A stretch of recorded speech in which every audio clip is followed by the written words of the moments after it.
You're about to join Jerry Parker, Moritz Siebert, and Niels Kostrup-Larsen on their raw and honest journey into the world of systematic investing and learn about the most dependable and consistent yet often overlooked investment strategy.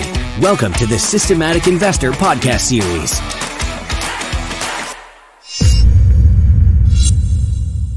Welcome back to this week's edition of the Systematic Investor Series with Jerry Parker, Moritz Siebert, and I, Niels Kostrup-Larsen, where we each week take the pulse of the global market through the lens of a rules-based investor.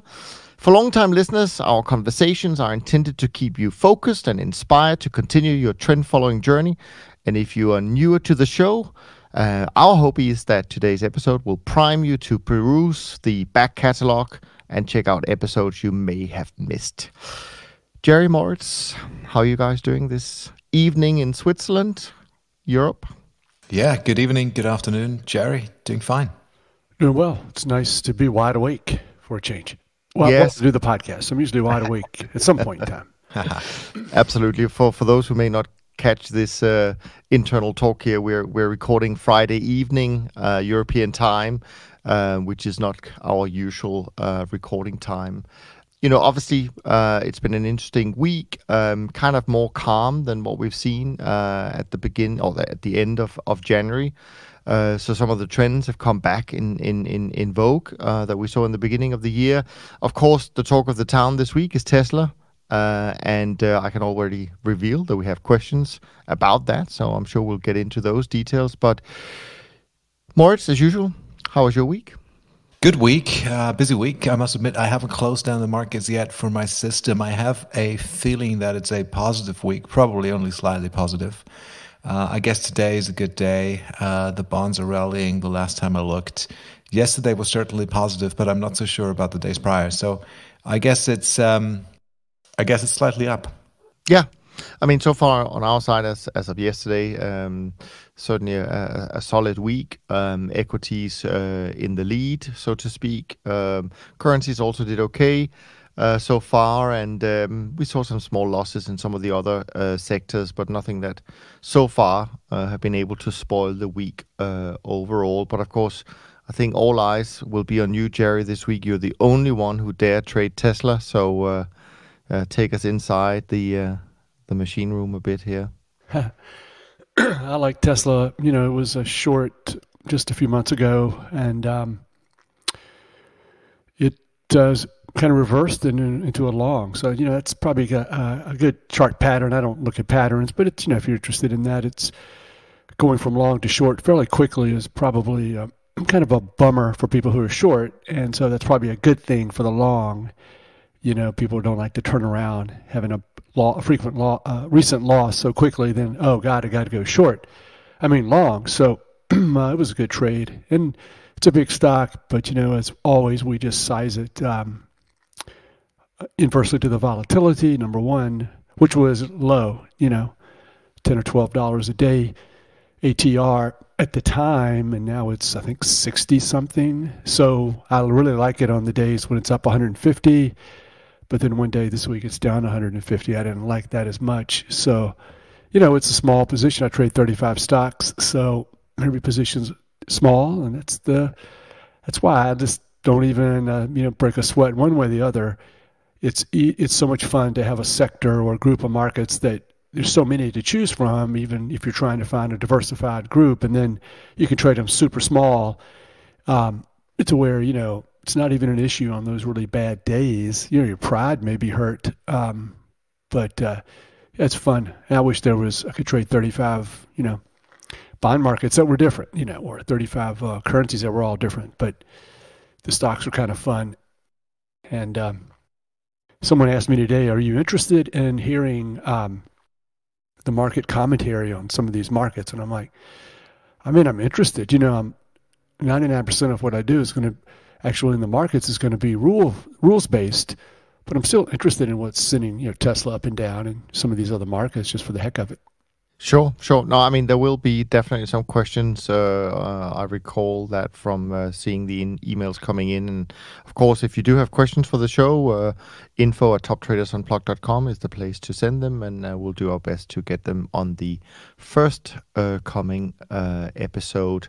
Jerry, other than Twitter, in terms of coming back to that a little bit later, in the kind of FinTweet world, topics, articles that you found interesting, that your followers liked or disliked? What did you see this week? Well, I kind of liked this paper that Corey Hoffstein wrote that I thought was pretty good. I enjoyed it. I tweeted a lot about this. It had some good information in there, and he ended with basically something I totally agree with, which is, hey, how about looking at trend following your equities? If you have equities, and if you like equities and your portfolio is full of equities, let me trend follow those as well. So I think I really like that ending. But he started off by saying, for trend following CTAs, more diversification means less upside participation with equities, but higher returns when equities are negative due to more notional exposure.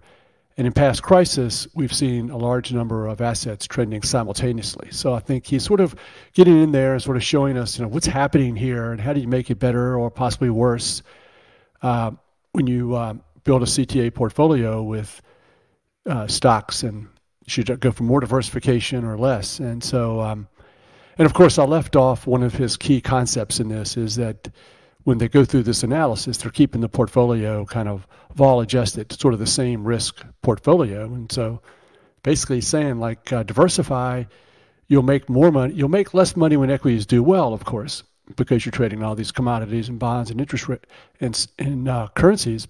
But it's been a tendency over the years that when stocks do poorly, lots of other markets, these markets that you're trading, they're going to do pretty well. And actually, you have on a bigger position. You can have on more stuff, and the more diversified you are. So I thought that was a very good insight. Sort of obvious, but I really enjoyed how we unpacked it all. Yeah, I mean, you say it's sort of obvious, but I also think it's maybe a little bit counterintuitive to many people, because they might think that, okay, the best way to try and trade trend following, and especially during times where you want to mitigate losses in your equity portfolio, you should have lots of equities and go short and all of that. But the point, of course, is that when you go through real crisis, the volatility expands dramatically in that underlying asset, and that forces you to reduce your position significantly if you don't have the diversification from all the other markets, as you pointed out. And so, I mean, I think it's super interesting, and I think that maybe we know that a lot of money from investors who want risk mitigation have flowed to the larger the larger managers who actually have less diversification, in my view, than maybe the kind of the $1 to $2 billion managers, or $0 to $2 billion, compared with the mega funds, where just from pure liquidity reasons, they have to focus on more financials in that sense. So maybe they inadvertently are missing out a little bit on what they really are trying to get. Of course, we don't really know yet because it's been a while since we've had a real crisis, but it'll be interesting to see when it does come. Did you see that article, Moritz? Yes, I did see the article by Corey, and just a reminder for our listeners, Corey was on the show probably half a year, 3/4 of a year back. Recommend to listen to that. One of the articles where I thought it was really well written, very objectively, and I was reading through it and just saying to myself, yes, I agree. So it's a good, probably 5 to 10 minute read. Highly recommend it. Yeah, absolutely. Just another thing he says in the article is that something I've tried to say myself, but I'm not sure I do a good job of it. But he says trend following tends to transform the underlying distribution of assets to generate positive skewness. More leverage can help push those positive trades even further out in the tails. And I sort of summarize it by saying unprofitable buy and hold markets become profitable. It's a miracle. And I think that's the key, to desiring a strategy like ours, is that you can just get more good markets in there. They're all good. They're good to the degree that they add diversification and reduce risk. And the way to get them in there is by trend following. And I think that is, you can overwhelm. It doesn't matter if the market is negative skewed, positive skews, or if you know what that means. Sometimes I think I know what it means. Sometimes I'm not so sure. But I do know that just because it's not that great of a market on a buy and hold basis, you can put it in that portfolio of a trend following strategy, and it will add value, i.e. make money, and then reduce your volatility as well. So I think he was hitting on all cylinders for me, and I thought, what a great article. So that's about it on Twitter this week. But unless you want me to dig deeper, I can do that. But no, but it's interesting about this negative positively skewed. I mean, we talked last week where we had this explanation about divergent and convergent strategies, and convergent strategies are negatively skewed, and meaning that they often have small gains and continue, very consistent small gains. But then suddenly, when things really get dicey, they tend to lose a lot in a short space of time. So I think it ties in quite nicely with that, but I also think it ties in with the fact that I think most people, maybe they're not even aware of it, but most of the stuff they have in their portfolio is negatively skewed, and you need something to offset that, in my opinion. You really need to look at the attributions, divergent in your portfolio and convergent attributions in your portfolio, and really take a close look, because as the listener writing in last week was saying, I mean, when he was a consultant reviewing a lot of these portfolios, he realized that 80 to 85% of the clients' portfolios were convergent strategies, so they would all get into trouble, more or less at the same time. Go ahead, Moritz. I have a comment I want to make after I hear from you. Nothing to say on that, really. So, one of the things that struck me, though, is that should we ever desire to have things in our portfolio that are sort of negatively skewed?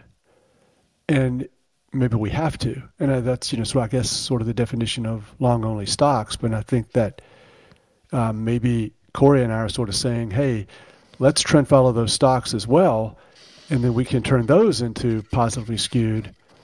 And then, of course, adding currencies and interest rates and commodities is going to make things better. But the way to do those, of course, at least the commodities and currencies, is you have to use trend following. So I guess, yes. Do you ever want, really, is that your desire? Do you really want that? If you don't have to have it, I guess one of the problems is you have to believe in trend following. Number two is when trend following, if you trend follow all of your equities, all of a sudden, are you subject to this, the risk of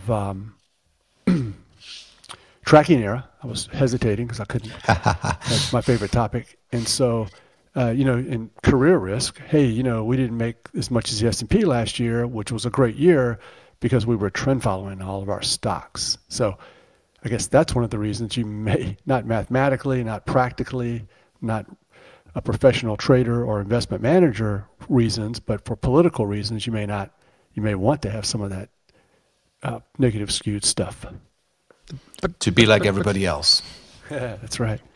But here's the thing, though, because I'm not familiar with any. So I've never seen a pure trend following equity portfolio. I've never seen the results, so I don't know how that stacks up compared to a long only equity portfolio. I really don't know. But what I do know, or what I do believe, is that a large part of the secret to what we do is the fact that we trend follow many, many different type of markets, i.e. the diversification within our portfolios are really important. Because when I look at sector returns from the various strategies that I've worked with over time, you can easily have, and I'm sure even in the last decade, you can easily have, at least if you trade indices, so I'm not talking about single stocks, because as I said, I don't have any evidence of that. But if I look at trend following strategies trading the indices, they may not have done very well despite this long bull market, because it gets stopped out from time to time and all of those things. So I would love to see if anyone could show me what is the data actually. Is it better to trend following just stocks, or do you really need all the other stuff to get the full benefit. I mean, I know we all agree that you get more benefit from trading all the other stuff, but I actually don't know if you really need it in order to, or whether trend following only stocks can stand alone. I think there is one person that can show us, and I remember the two of us, or the three of us, speaking to him over Twitter probably half a year ago, and we invited him to the show. His name is Nick Raj. He runs a website called The Chartist. He's Australian, and he has on that website, and he offers a system that runs trend following only on stocks. So he can probably tell us a bit about his experience on that. But from the charts, I remember that it definitely outperforms the ASX, which is the Australian share price index. And I would agree. I haven't tested it myself, but I'd be surprised if you do trend following on a diversified basket of stocks, to the extent that you can get diversification, that should be doing much better than just running it on the indices.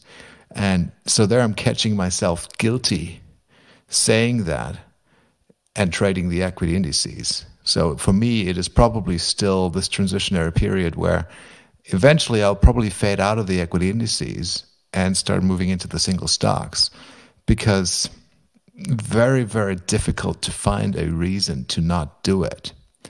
Given for my private account, the account size I'm running, trading those single stocks is really not a problem at all. If you're, a multi-billion hedge fund, then maybe you have to go for the indices, but I'm not that. So I think we should have a word with Nick and see what he says. Sure, he's listening in, so I'm sure he can send us a little bit of the data, and hopefully we'll find time to get him on and talk about that. I think it's a super interesting discussion. I just don't have the facts, so every time I hear trend following stocks is better than long only, I just don't have the evidence. I just don't know. Yeah, well, I think nothing's going to beat the S&P. No strategy except since whenever. Okay, so since 08 to 09. Yeah, so that's going to be the best. And now I would say of the three options, the trend following the single stocks, let's just say it's the same 500, that's going to be the worst performer. Because you probably had more exits since 09, and then certainly if you did any shorts, probably that was going to be minimally a net loser, if not every single one of them was a loser. So, and then in the middle would be sort of trend following the S&P, which is a minute and a half back test since 09. That's gotten out a couple of times on those big, huge sell-offs, and then only to watch it weeks or months later to go back to the highs. So, but I think to some degree, and then so the answer really is over many decades, it's probably going to be close to trend following, as maybe a slight edge at the end of 08 when stocks were down 50%. Trend following was wonderful. It crushed, at least over a 10-year period, of course, the buy and hold. And then ever since 09, it's gradually probably given it all back or some of it back. So, but, what's your goal? Is it to make the same amount of money? Is it risk adjusted? It's a long, drawn out debate. Yeah. Of course, we're also fortunate that we have someone coming on the show in not that many weeks, I think. I think we haven't quite confirmed the date. But Eric Crittenden will be joining us in a few weeks. And of course, he would be a really good person to ask because he also knows this stuff. And I think he's even wrote a paper about trend following single stocks or stocks. But what I'm actually trying to get to is this thing. Is it better to trade a portfolio of single stocks but do it with trend following? Is it better to just be long only equities? And of course, better meaning we obviously have different ratios for that and all of that stuff. Or is it better just to say, okay, I'm going to put 50% of my portfolio in a long-owned portfolio of equities and 50% in a fully diversified portfolio of trend following? That is actually, to me, the interesting. Let's try to get to the, I don't know if we can get to the bottom of that, but let's in the next couple of weeks, speak about that maybe a bit more. I guess, if the conclusion is it's better to trend follow the stocks, then that should then be what you do if you're a stock investor. And the option of 50% index, 50% stocks is no longer viable then, right? If the conclusion is index is better, then do the index and not trend follow the stocks. One must be better than the other. To some degree, I think it's a philosophical question. Like for me, let's say, I don't really care what the evidence is. I mean, I'm pretty sure that the evidence over 50 years is to use the trend following. But, over the past 10 years, I would say, no, it's not that way. But to me, it doesn't matter if it's over the past 500 years that the index has done better. It's still not acceptable as a risk manager to have your portfolio subject to a 50 to 75%. Or I think the NASDAQ was down 90% once, 90% drawdown. So no, it's never going to be acceptable. I understand how trend following works. I understand that it doesn't work well on some markets, and I understand it works amazing on other markets at some other times, but that doesn't mean you should trade those markets bigger. So I think it's more of a philosophical. If you understand how trend following works, if you understand how great it is on all these other markets that you're asking clients to invest in, then of course you're going to think that the odds are that it's, from a risk-adjusted point of view, it's not acceptable for a part of my portfolio or the whole thing, if it's all stocks, to have this amazingly drawdown. Then fine, you go ahead and do that, and I'll take less profit, but I am not going to put myself in that situation.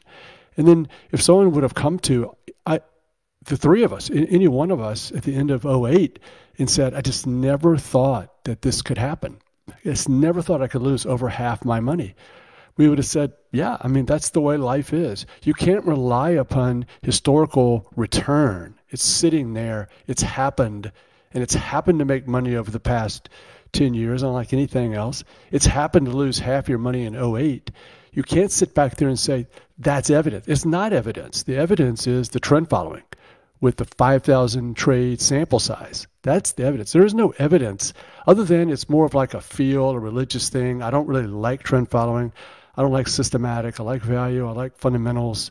So it's this, that sort of idea. So we would have said, yeah, you can't do it. So then 10 years passes, and I don't think the answer now is, well, I got to see some evidence. No, there is no evidence, because tomorrow the next 50 to 90% drawdown could occur, and we would say, yeah, that's a bummer. You got to have a trailing stop in order to be a responsible adult when it comes to managing money. And I think all of those are great points. And I think the what's really important in all of this discussion is the behavioral aspect of it, right? Because people can come with all their comparisons right now and say, "Oh, look how great the S&P has been compared to what you guys do." Sure, but we forget how many people sold their stocks in 2008 and has never seen anything close to return that the S&P provided subsequently because they didn't have any stocks. And that's the point, right? So the best portfolio to me is not necessarily the one that gives the single best return.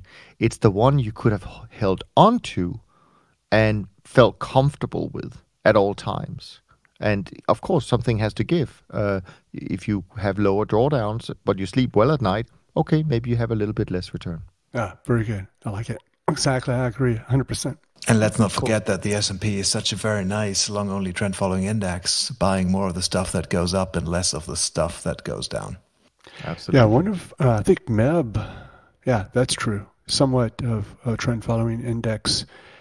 MEB wrote something, I think it was MEB or someone else I saw that, I don't know if you guys saw this, but it was, if the stocks went down 50% soon, how long would it take CTAs to make that? It's Corey. It's part. I think it was part of Corey's, or maybe it wasn't. Maybe we shouldn't attribute to anyone. Yeah. But I saw the same article, and because we've only made like 19% in the last 10 years for the index, right? So even if you drop 50% of your equity return, you're still far ahead. But that's a kind of a silly.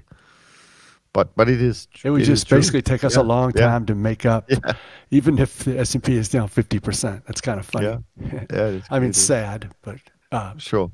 Something will happen to where we do catch up. It's not probably going to be that. It's going to be. It's going to have to be way worse than that.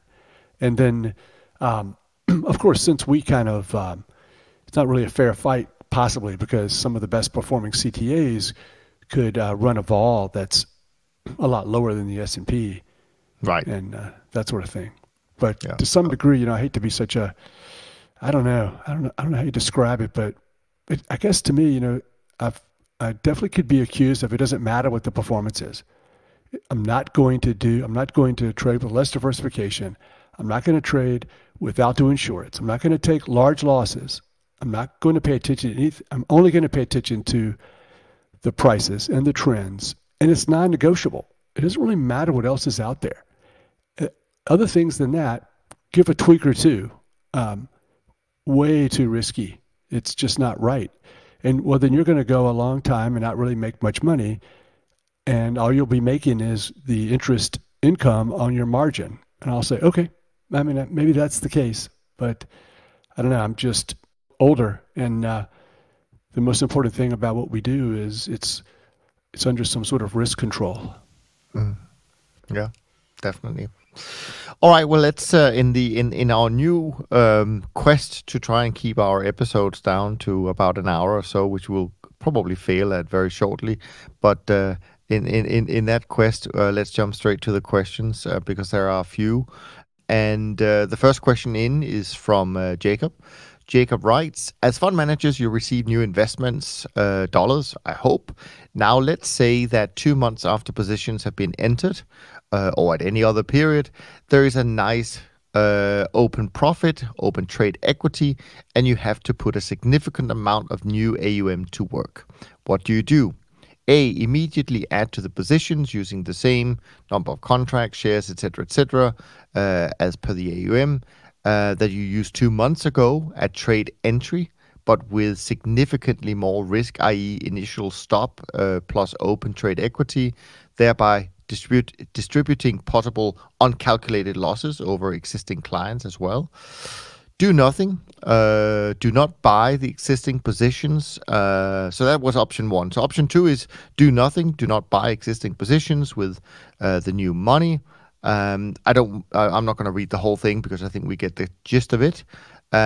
C is wait for a dip, an adverse price move, and then only add to the positions. D, wait for a pop, a favorable price move, and then only add to the position. E, when in doubt, do half. F, something else. Buy the dip, sell the rally for sure. Nice one, Jacob. I think we've got all the choices in the world, except probably from the one that I would suggest. So if I jump in first on this one, I would simply adjust. If you get new AUM, let's just say you have 10% more AUM, you adjust your position sizes by 10% on the first day of the month. Because at the end of the day, I think what you want to make sure is that all clients get the same return. So all clients should be treated equal. And you can only get the same monthly return if you have, obviously according to your account size, the same number of positions in all markets. Whether they're open profits, big, small, doesn't matter. You just have to follow your system after that. So that's how I see it. Doesn't mean that it's the same way Moritz and Jerry sees it. Well, definitely run some technical analysis and pattern recognition systems and then try to find the top and the bottom and do it there. I'm just kidding. But I think it's an excellent question. Thank you, Jacob. And I think I would have two answers for you. If you run a pool of assets, such as the fund, then I would go with what Niels has just said. And this is what I've done in the past, meaning that I will increase or decrease position sizes of existing positions, open positions, by the amount or by the fraction that AUM have increased, so that everyone in the pool gets the same return going forward, and the strategy is not diluted. If you run, however, individual accounts, managed accounts, then it's kind of like a business decision. And Jerry said this, I think, 2 or 3 weeks ago, where you're not really forced, because an open position means that you got into the position at an earlier point in time. So the system told you to get long or short, a couple of weeks back or a couple of months back. It doesn't tell you to buy or sell now. So it is a business decision, and maybe a conversation that you need to have then also with the client is, how fast do we want to get into those open positions? Do we want them at all? Do we want them at smaller size? Do we want them full size? It is a business/client decision for those managed accounts. I think my default, if I didn't have those discussions and I just had like one default choice, I would go with what I would do for the pool and say, here's the new money. Okay, thank you. I'm going to increase all the open positions proportionally. Yeah, I have kind of a different view on that. So I run one fund, and I have Tesla, and I had an addition in February. So I had faced with this issue. So I would do it the opposite because of the way Moritz said. Because with one fund, I didn't add to Tesla. It wasn't a material addition, but anyways, well, you may disagree, but it was kind of a normal addition, and so I didn't add to Tesla. But everyone in the fund is going to get the same return. I've just diluted the return of the prior investors. I had clients asking me, though, are you going to take some Tesla off the table? Are you going to sell some after it's been rallying so much? And I said, kind of de facto. I'll just go ahead and process this addition without really doing the adjustment rate, because it's so crazy, and the drawdown is, and the volatility is so up and down. And I'm really concerned about all these investors, and the new investors, their initial response experience is going to be a really bad period or month or whatever due to these markets that are just out of control. But when I used to run a lot of managed accounts, unless I got on the phone with them, which I didn't want to do, and say, hey, let's go account by account, and do you want me to add, you're putting money in, and do you want me to add Tesla to you? I would absolutely put Tesla on for everybody, because all of those counts, they had to make the same amount of money. And so I think to some degree I got rid of that problem when I only have one account, and I can kind of be more free to manage that kind of discretionarily. It's a very big discretion on my part on how to handle that, and that's the way I handled it. Yeah, and I think as Mort says, I think it's a business decision at the end of the day. I completely agree with you, Jerry, that for single accounts you have to treat them all equal. You can't have one account that's up 5% and the other ones are down 2% just because they didn't have all the positions, So, but I mean, I still think that for me it's such an easy answer that you just have to adjust. Keep it simple. Because you don't know whether it's going to be good or bad. So, but there are definitely different ways of doing it, no doubt. But it is a good question. I think a lot of people face that challenge, certainly early on, until they probably decide on this is just how I'm going to handle it. So, yeah. Well, speaking of Tesla, James writes in this week. Great podcast this week, as always. Watching this Tesla this morning. Wow, a 5.5 standard. This is from Tuesday, by the way, so this might not even be the big day. I don't know. Watching this Tesla this morning. Wow, 5.5 standard deviation move. If you think it's all a bit too current and inappropriate, then don't worry. But I had a question for Jerry. I think he's first mentioned getting long a touch before, or perhaps on the October 24th breakout. If ever you need proof of the trend following concept, when one gets these parabolic moves, should we scale back the position at all? I ask because the implied vol of these options is exploding. Of course, we just touch upon this kind of very issue, but let's think about it in another way, maybe, Jerry. If you had no additions, no change to your account size, but you still have this parabolic move in Tesla, would you just sit with it, or would you do anything about it? I know you're not getting a signal because it's just kind of just flying, but... And see, for me, it's even worse because I have a long-term exit. So my whole strategy is, my analysis is the markets are choppy. They go up, they go down, they go back to new highs. If you're too short term, you get chopped around and you have a big trend, because the vast majority are not going to look like Tesla straight up. And so you can't kind of slice those and say, well, let's run one system for trades that are that fit that pattern of choppiness and kind of taking their time in 2 years to make a Tesla-like move. Or if it's a Tesla-like move, then I'll switch to another system. I mean, I guess you can do that, but and maybe that's at the end I'll kind of advocate. But so I think, as I said many times, I have no trouble with a discretionary move to sort of vol target on a stock like this, like cut it back to the vol that it currently is compared to what it was when you put it on, or just say I'm going to get rid of 10%, 15%, 20%. But don't kid yourself that this is some sort of systematic approach. It's discretion. Trend following treats all trades the same, thus you get the sample size. And inside of those trades are the trades that have almost no sample size, which are the ones that make all your money. Tesla. So you're tricking the system, you're tricking the numbers and saying, hey, I've got a large sample size of 5,000 trades. Unfortunately, 4,900 didn't really make, are small. And the other ones that made all of the money, like Tesla, you don't have enough sample size to slice those down and say, oh, how should I handle those? So I think it's first rule is take your profit and enjoy it. It's no big deal.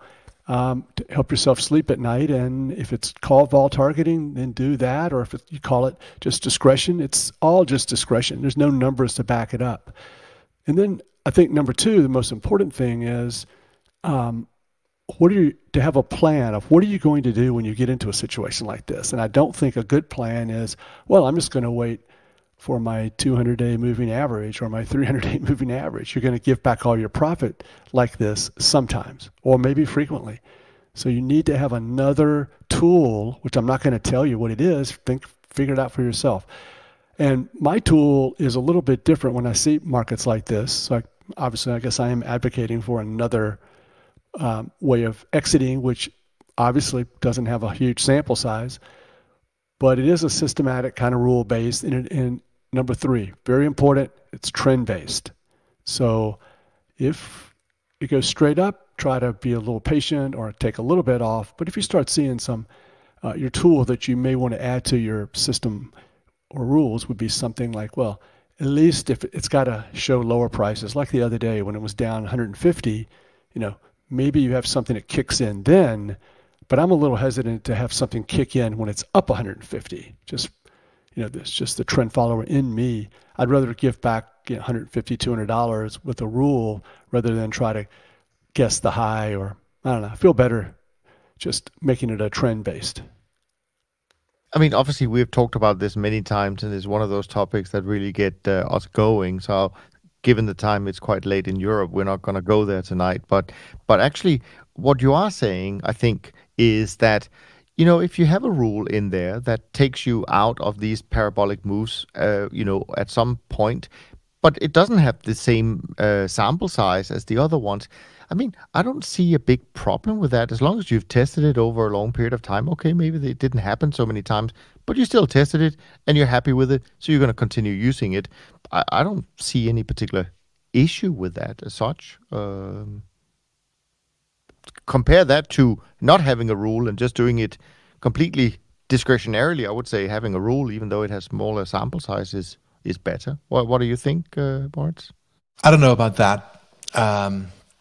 But I need to confess that I don't trade Tesla in any of my trend following systematic systems. Those systems, they don't know Tesla at all. They don't even know the ticker symbol. But as probably our listeners know, I have a background in trading those options, and I do have a small Tesla position on, which is absolutely discretionary and absolutely no trend.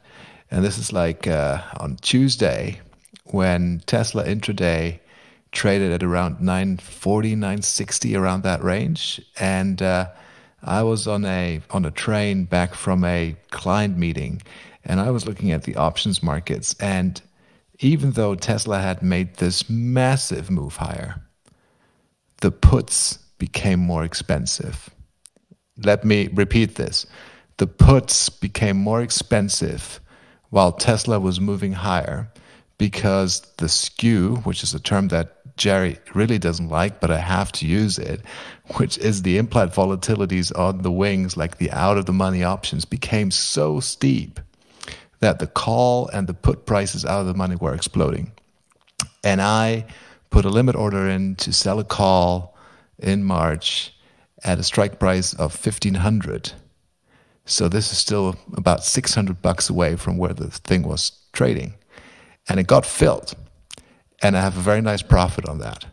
But it's absolutely counter trend. It's just, I got the Tesla flu. You know, you cannot not have a Tesla position and be on a train while everybody's talking about Bitcoin and Tesla. You have to have it. Otherwise, you're not allowed to talk to them. It's so funny with you, Moritz, because you are the disciplined trend follower, and then in your private world, you do all these completely not all these against the rule book. Absolutely against the rule book. But like Jerry's saying, those things. But you know, how frequent do they happen?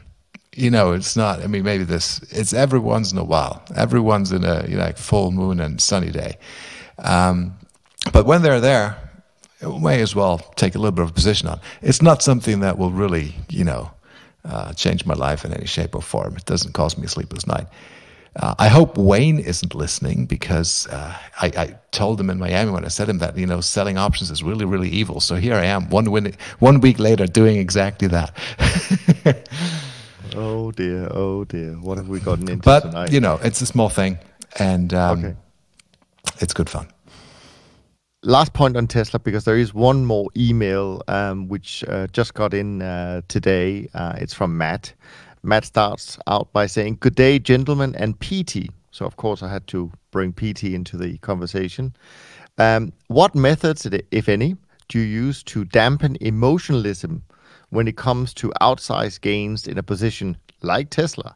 This could be some behavioral response, a point of mental focus, or a rule built into your trading system. Examples: go for a long walk, focus on the next 1,000 trades, or take part of the position off. I find my worst drawdowns usually come after euphoric gains, and I'm curious to know if it happens after decades in the business. Keep up the good work. I enjoy every episode of the podcast. Thanks very much for those words, Matthew. Again, we've talked about it as such. Anything, I mean, at the end of the day, we should, of course, focus on the next 1,000 trades and not get too emotionally attached, unless we're on a train on a Tuesday night. I think it never goes away. The pressure, whatever, your self-worth, the wheels are turning. Why did this happen? I wish it hadn't happened. No one else seems to be suffering from this as much as me. But I think, honestly, especially over the past 5 or 6 years, I just feel like my anxiety level is gone down to the degree that my diversification has gone up. And I continue to concentrate on trading different markets, different stocks, adding commodities, and just being so intent on this and reducing my leverage. I did that, because I'm like, okay, come on. I want to have fun here. Life's going to be fun. So adding these markets and getting it to where it's really not that big of a deal, because if you're asking yourself to be a hero all the time and get it right all the time, you may not be able to do it. I don't know if anybody can do it all the time. Certainly, part of it with me also is that when I have such a horrible track record of using discretion. And so every time I think about using it, I'm like immediately remembering how it never has really helped me and worked for me, and just sticking to the system, I would have done so much better. And I think that's great advice. I mean, again, it's a long journey, and kind of going back to the topic from last week, you want to make sure you're always able to play the game, even if you're not being taken out by ruin. It could still emotionally be so impactful that you leave the trading at the worst possible time. So what you just said, Jerry, about making sure that it's fun, you enjoy it, I think it's super important. Great advice. To me, it starts with position sizing. Size all the positions at the beginning. I know the vol can change while you have that trade on, right? But at the beginning, size it at such level that whatever really happens, it's not going to change your life and it doesn't really cause any sleepless nights. Now, in the case of Tesla, as Jerry described, the ATR was $12. Now it's, I don't know, $60 or something like that. So the thing has kind of like, 5x vol. But regardless, I'm just, for me personally, and maybe it's different for you guys, but if I had Jerry's position on and it shows an open profit and it has become more volatile, okay, maybe take some of the position off, but it's still an open profit. It's money that I was able to take from the market, and I can be liberal with that relative to the core capital that I have, with which I cannot be liberal. But the feeling that is more, and by the way, I've had something like this with the Bitcoin stuff going on at the end of 2017, where I had like a larger position than normally because it was also one of those things, not trading in the system type of thing. I want to invest in that fund. Yeah, exactly. But so I think to me, what is emotionally more difficult is if say you've missed the boat, you've missed the entry, or you don't have a system to get you long, and you look at something like Tesla, and you only have to look back 3 months, and it was trading at what, $200 or even below 200? I don't even know where it was, something like that. And now it's at 750. This FOMO, 179. So there you go, right? So this FOMO, fear of missing out, this to me is much, much more difficult to overcome. Do you really? Are you able to buy it now? Are you able to do that? You maybe you run a system, maybe you run some weird trend following system that only throws you the signal now. You have to buy it now. And you look at the chart, it has done 4x. Everybody has made money, and they're probably using that money to buy a Tesla, but you have to buy now. You're touching on two important points, I think. First of all, Moritz, the great thing about trend following is no system that I can think of will miss it. Signal now, right? Yeah. Right, exactly. Well, you would be in. I mean, this is the beauty correct. This is the beauty of trend following. You would be in, and you would have been in for a while now because it broke out of all these whatever X number of days high. So that's the beauty of it. But I think I disagree on one point of what you said, and that is, I don't think we can completely just say, oh, but it's open profit, it doesn't matter. It matters to our clients, because if your open profits gets booked and you're up 5% in February, but you have a lot of open profits and you just lose 25% in March, that to the client is not, that's crucial, right? So if you have, and of course on our side, and I'm not necessarily arguing because we do it, but we do adjust our positions based on our overall risk budget on a daily basis. And it's not vol targeting, because our volatility can be, all over the place. But it is risk managing the portfolio. And from what I'm hearing is that actually it kind of makes sense when you talk about it, that, yeah, of course, if the volatility is expanded, you should adjust it accordingly. So why not do it every day? That's what I don't quite understand. Where's the disconnect between that? So I don't see this. This is, and I know, you can say that if you take profit off, that is kind of like vol adjusting, because it has moved from 12 to 60 ATR, and now you're taking money off the table. You could say, well, if you did this on a more continuous basis, then you're really vol targeting all the time. No. I have to disagree. You're not vol targeting necessarily, because you can have a value at risk budget that you have to stick to, but it doesn't mean your volatility is fixed. Not at all.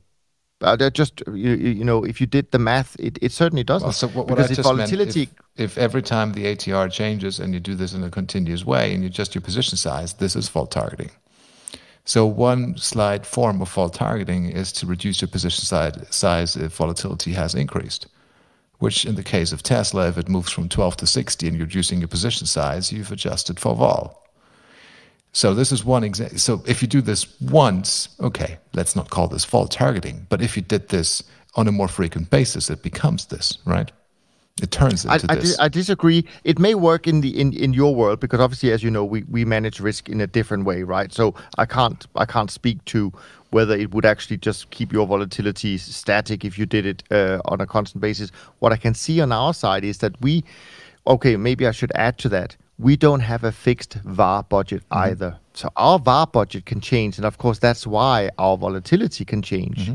But we're still managing, So of course, that I have to add to it. So that makes a difference. But the value at risk, I get that point, Niels. It's something different than the vol targeting, absolutely. Because you're not only looking at average true range and adjusting for that, right? But you see my point, right? If you react to a change in ATR and you do that on a more frequent basis, it kind of like morphs into a vol targeting type of thing. But yeah, I mean, sure, clients will be utterly disappointed, as will I, if that open trade profit vanishes. And but you can turn around even if it vanishes and say, like, I'm not worse off than I was when I started this. It would be so much more disastrous if this became a massive loss of core capital, which it does. This is what I don't quite. Well, if you're, let's just say, and I know we're trying to keep this down to an hour, but now we've completely lost that. Now we're into it, right? All the skeletons are out. So let's continue. I haven't even weighed in yet, so I know, and this is what I worry about. Yeah, this is what I worry about. I see the steam coming out. 2 hour podcast in Virginia, right? But anyways, if you're up for the year, right, significantly, like many CTAs were last year, but it's open profits, right? It was the bonds and all of that stuff. I don't think you can treat that performance any different than any other performance. I don't think you can say, well, yeah, but it's open equity, it's open profits, so it's different if I lose 20% from today. I don't see that, because for the track record's point of view, it's the same drawdown, whether it came from open profits or from whipsawing, getting in and out of 20 different positions. To the client, I don't see it matters. Yeah, I mean, I agree. I mean, it's the same, but you do agree, though, that your max drawdown, it's okay to have a max drawdown in an open trade that's greater than your max loss. Of course. Oh, no, everyone sure. But I'm agrees with looking, that. yeah, so, sure, of course. I can't answer for you that contradiction. It's the same, it's the same, but you handle it different. Yeah, you're right. I do handle it different. I risk 50 basis points on a loss, but any medium long-term trend follower is going to risk way more than that from the peak equity of an open trade. So you yourself are doing it different, but you just told me it's the same. I get that clients see it as the same, and I think the way I would look at it is, what is the right thing to do? And so, in other words, it seems by looking at the data that letting your profits run is a good thing, and then taking small losses is a good thing, which is, but at some point in time, you can't let your profits run when they are going crazy, you're losing, it's retracing, or, and once again, I think it's not going to kill your expectation of your system to lighten up on trades like Tesla on the way up like this. And so, but I will say that, we had this one guy here that everybody makes a joke about. I don't know if you heard about this, but he's a basketball player, and they asked him one day, they said something about practice, and he was a really good player, Allen Iverson, and he went off for like 15 minutes just saying the word practice. He just said it over and over. Practice. What are you talking about, practice? And so I thought, like, clients, what are you talking about, clients? Clients, you got to be kidding me. I mean, I think that's another thing that every trader should do, is try to resist. You're the opposite of the client. You want your systems to be the opposite. The client feels this way. They would do it that way. They're going to give you crap over this happening. And it's just a myriad of different options. And you're like, I am the opposite of the client. You must be the opposite of the client mentally and in your philosophy of trading in order to succeed. I'll go to my grave believing that. And I learned that in December 1983. And ever since then, my experience has been the same. You cannot talk to me about clients. Although I agree you should cheat a little bit sometimes, a little bit, because of the clients, because you're in running a business, etc. But, oh man, you don't want that to come from your research and your trading department. Try to figure something else out. Question to you guys before you start. Niels, you can then think about what I say and do the thing. Imagine the following. You have an account starting at 100 today. It goes from 100 today to 100 tomorrow, goes up to 125 and back to 100. That's a 25% drawdown. The other path, it goes from 100 today to 100 tomorrow, down to 75. It's a 25% drawdown. It's the exact same drawdown. Which one do you like more? To your point, Niels, where you said it's the same drawdown, right, from any kind of point in the equity curve. But the one happened with an open profit and the other one didn't. And, I'll just say I'll feel much better with the one going. Of course, they are the same drawdown. But the next day, I'll feel much better with the one I'm back at 100. No, but you can't say that. You can't say in one portfolio I start by making 25% and the other one I just start losing 25%. That's not a fair comparison, in my opinion. My point is the following, Moritz. It makes the same drawdown. Well, my point is that when you look at your track record, right, if you lose 25%, you have lost 25%. I don't care whether it was open profit. It's a loss of 25%. And to the client, it's a loss of 25%. It doesn't matter if it was open profit or not. Our job is to manage the return, the overall portfolio within certain parameters. And so my point is that if the maximum drawdown I expect is 25%, it shouldn't be 25% plus another 20% of open profits. That's the point I'm trying to make. That that's interesting. Me, I really don't agree with that. The drawdown is the same. You wouldn't. So let me ask you another question, right? Is it okay to start by giving back 25% and then lose another 25% compared to just losing 25%? Of course, it's not. And so my point is that a drawdown is a drawdown. It doesn't really matter whether it was open profit or not. Because that's what it shows up in the track record. To me, it is a distinction with a difference. It's fine, and that's we don't have to agree, right? I mean, that's I'm sure people love our conversation tonight where we don't agree on much. So that's perfect. That's fine. Because in the first case, what I said, I haven't really lost any money. My capital is still intact, and I can kind of like stay fresh and do it again.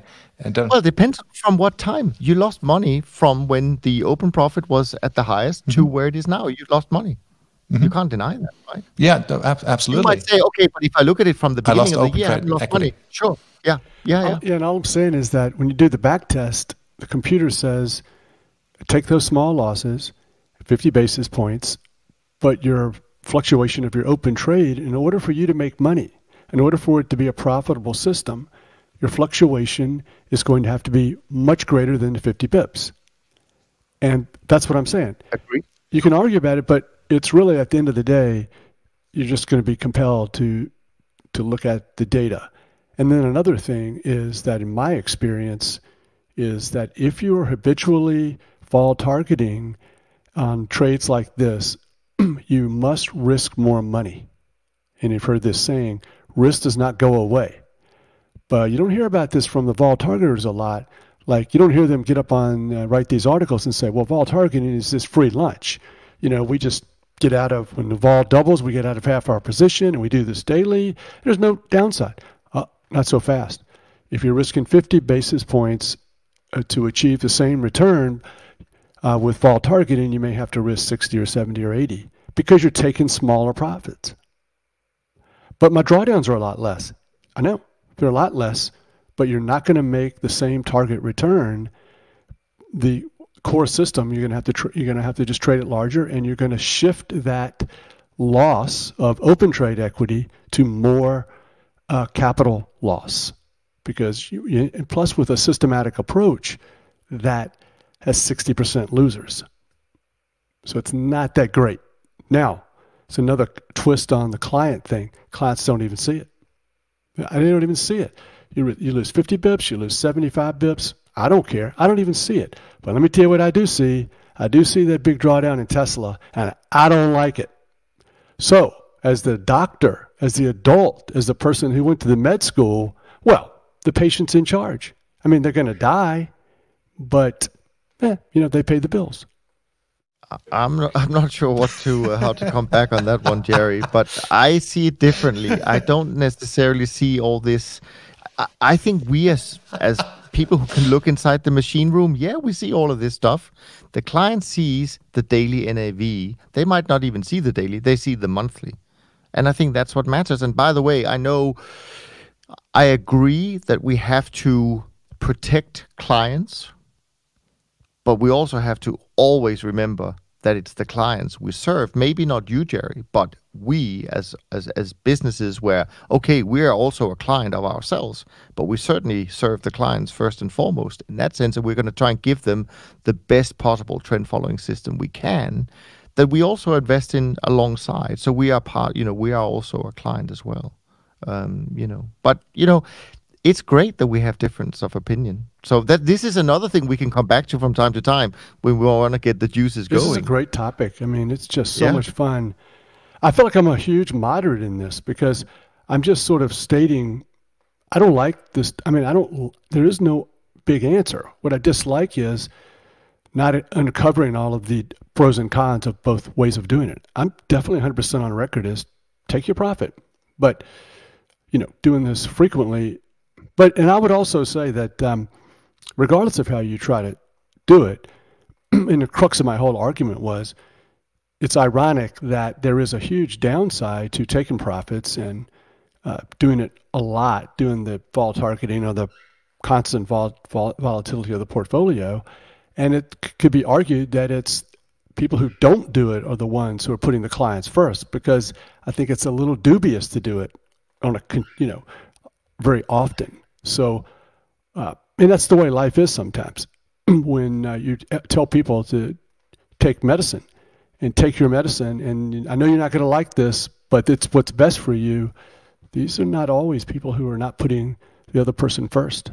I'm sure we'll come back to this point later. Let's go on to another question. There's a couple of questions left. This is from Camron. Camron writes in, my question is regarding the balance of the markets included in a trading system. I'm fairly new to developing a strategy and would like to hear your thoughts on what good balance of tradable markets is to have in a strategy. I currently trade a system with the following breakdown of markets. Currencies 55%, stock indices 10%, commodities 30%, crypto, bracket Bitcoin 5%. Obviously, FX looks a bit high compared to the others, or is it not so much of a problem as long as the currencies I trade are as uncorrelated as possible? Any thoughts, guys?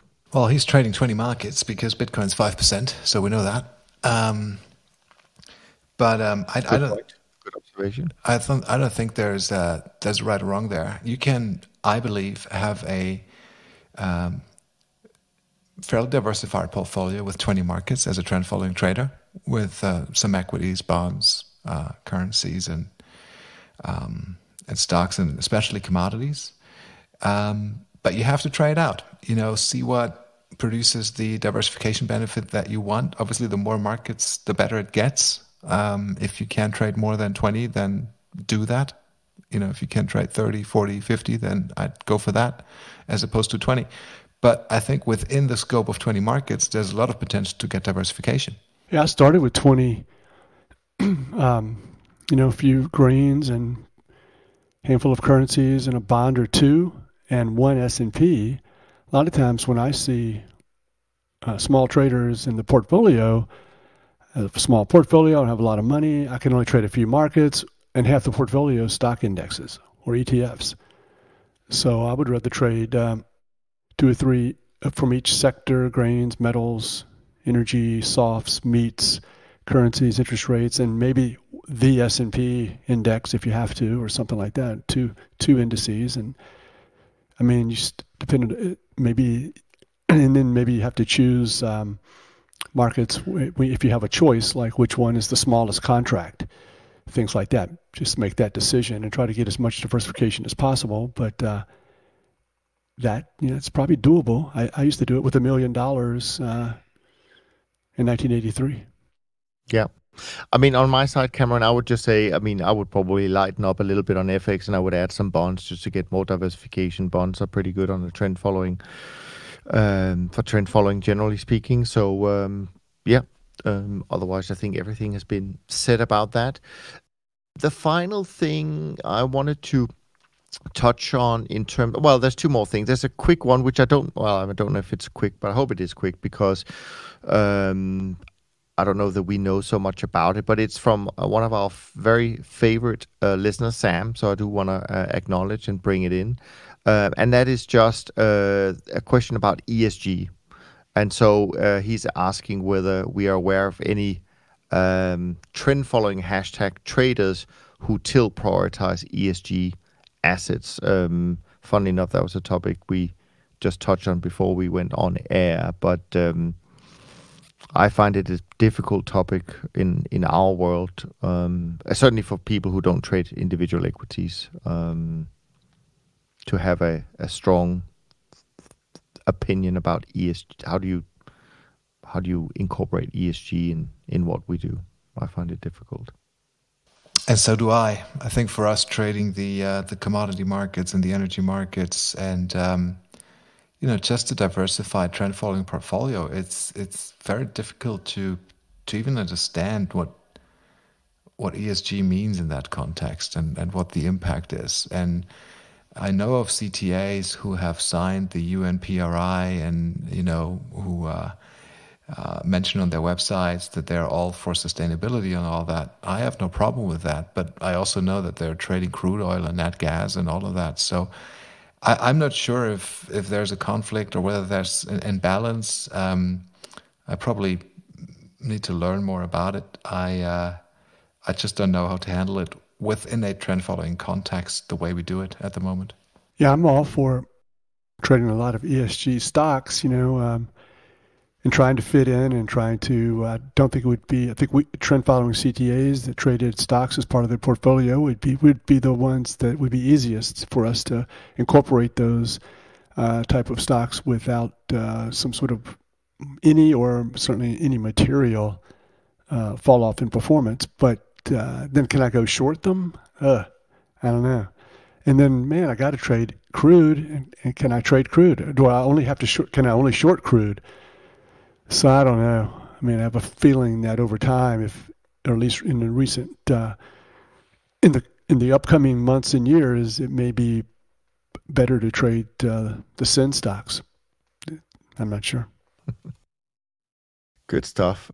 Now, the last thing I wanted to touch on, it's not so much of a question, but it was a question we posted, and we're kind of trying to crowdsource kind of the best explanation as to why people should have systematic trend following in their portfolio. And we had a suggestion last week, which was great. And here's one from another one of our favorites, which is Seth, who wrote in this week to give his suggestion. And I really encourage anyone who has a good way of kind of explaining why systematic trend following should be in anyone's portfolio. I really want to try and crowdsource that so we get maybe a better, more palatable explanation to people. So anyways, here goes. Seth writes the following. It is no secret that there are few things you can do as a human to be more healthy, live longer, and have a more enjoyable life overall. We know eating a healthy, balanced diet with the appropriate amount of caloric intake is optimal.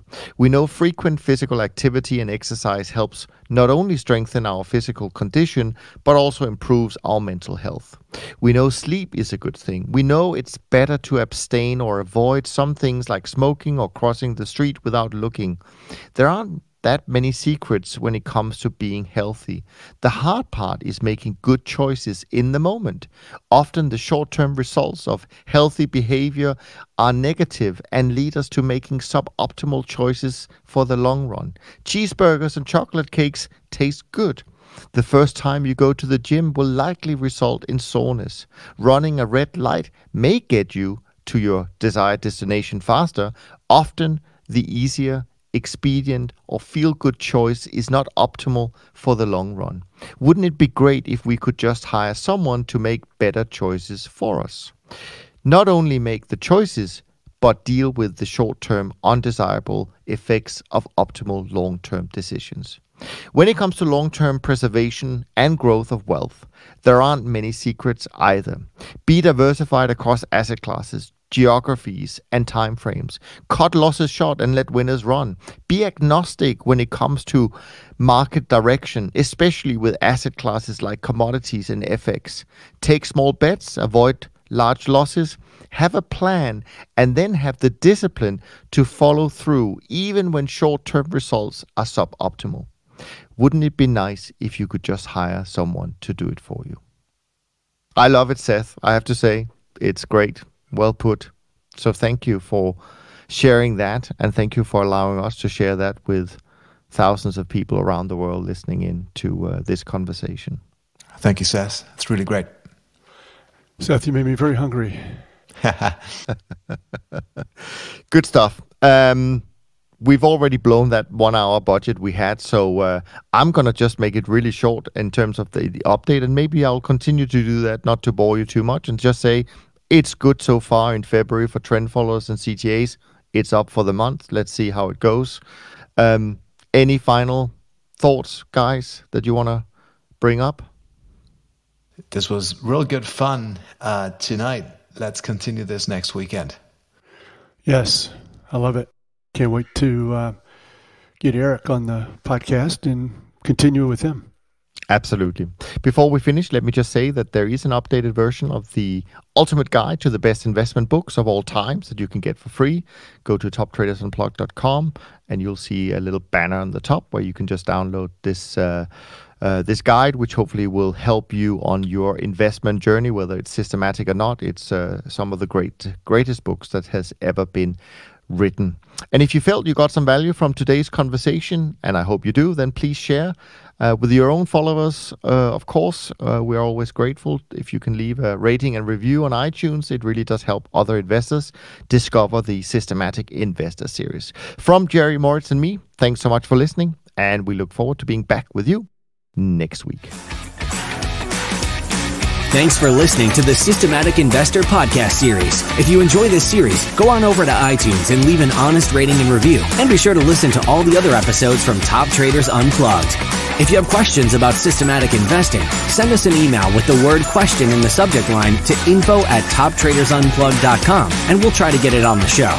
And remember, all the discussion that we have about investment performance is about the past, and past performance does not guarantee or even infer anything about future performance. Also understand that there's a significant risk of financial loss with all investment strategies, and you need to request and understand the specific risks from the investment manager about their products before you make investment decisions. Thanks for spending some of your valuable time with us, and we'll see you on the next episode of The Systematic Investor.